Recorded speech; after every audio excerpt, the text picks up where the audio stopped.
Hello everyone. In this video, I will show you how to fix apps and games that do not open on Windows 11. First, restart your computer.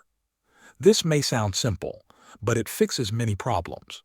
After your PC turns back on, right-click on the taskbar and open Task Manager. Look through the list of running apps and background processes.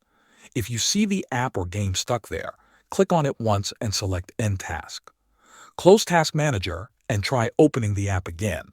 If the problem is still there, we will check the Windows system files. Click on the Start button, type CMD, then right-click on Command Prompt and choose Run as Administrator. In the command window, type sfc/scanno and press Enter. Let the scan finish. This may take some time. When it is done, restart your PC. Next, check for Windows updates. Open Settings, go to Windows Update, and click Check for Updates. Install all available updates, then restart your system.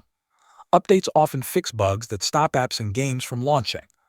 For a specific app or game, open Settings, go to Apps, then Installed Apps. Find the app, click on the three dots next to it, and choose Advanced Options. Here, click Repair first. If that does not work, click Reset. Keep in mind that resetting may remove app data. Finally, right-click on the app or game icon and select Run as Administrator. This gives the app full permission and can fix launch issues.